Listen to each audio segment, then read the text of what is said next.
ഒരു വീട്ടിൽ ഫംഗ്ഷൻ നടക്കുന്ന ടൈമിൽ അവിടുത്തെ മൂത്ത കുട്ടി ശ്രേയ ഹൈഡ് ആൻഡ് സീക്ക് കളിക്കുവാണ്. അവളെ ആരും കണ്ടുപിടിക്കാതിരിക്കാൻ വേണ്ടി അവൾ വീട്ടിന് തൊട്ടടുത്തുള്ള ഒരു ശ്മശാനത്തിലാണ് പോയി ഒളിക്കുന്നത്. അവളെ കൂടാതെ 3 കുട്ടികൾ കൂടിയുണ്ട് ആ വീട്ടിൽ. ശ്രുതി, മൽഹാർ, പിന്നെ ഒരു ചെറിയ കുഞ്ഞും. കുറെ ടൈമായിട്ടും ശ്രേയയെ കാണാത്തത് കൊണ്ട് എല്ലാവരും അന്വേഷിച്ചിറങ്ങുവാണ്.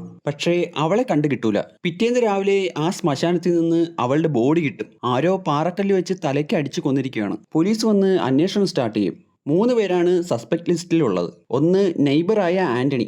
ആന്റണിയുടെ ഏറ്റവും പ്രിയപ്പെട്ട നായയുമായിട്ട് ഇവിടുത്തെ ചെറിയ പയ്യൻ മൽഹാർ എപ്പോഴും കളിക്കുമായിരുന്നു. അത് ആന്റണിക്ക് ഒട്ടും ഇഷ്ടമല്ലായിരുന്നു. അയാൾ എപ്പോഴും വഴക്ക് പറയും. ഒരു ദിവസം അയാളുടെ നായയെ ആരോ കൊന്നുകളയും. അത് മൽഹാറാണ് ചെയ്തതെന്ന് പറഞ്ഞിട്ട് അയാൾ ബഹളം ഉണ്ടാക്കും. ഇതിന് റിവെഞ്ച് എടുക്കുമെന്നും അയാൾ പറയുന്നുണ്ട്. ലിസ്റ്റിൽ രണ്ടാമതുള്ളത് അജയ് ആണ്. അതായത് ശ്രേയയുടെ അച്ഛൻ്റെ അനിയൻ. അയാൾ കുറച്ചു ദിവസം മുന്നേ സ്വത്ത് വീതം വെക്കുന്ന കാര്യം പറഞ്ഞിട്ട് പ്രശ്നമുണ്ടാക്കിയിരുന്നു. അതുമാത്രമല്ല, ശ്രേയയെ കാണാതായത് മുതൽ അയാളും മിസ്സിംഗ് ആണ്. മൂന്നാമത്തെ സസ്പെക്ട് കുട്ടിയുടെ അച്ഛനായ അമിത് തന്നെയാണ്. അമിതിന് ആ 2 പെൺകുട്ടികളെയും ഇഷ്ടമല്ലായിരുന്നു. അയാൾക്ക് മൽഹാറിനോടായിരുന്നു ഏറ്റവും ഇഷ്ടം. മൽഹാറിന് തിരിച്ചും അങ്ങനെ തന്നെയാണ്. അമിതിന് ഭാര്യയെ വിശ്വാസമില്ലായിരുന്നു. ആ 2 പെൺകുട്ടികൾ അയാളുടേതല്ലെന്നും നൈബറായ ആന്റണിക്ക് ജനിച്ചതാണെന്നും പറഞ്ഞ് എപ്പോഴും ഭാര്യയുമായി വഴക്കുണ്ടാക്കിക്കൊണ്ടിരുന്നു.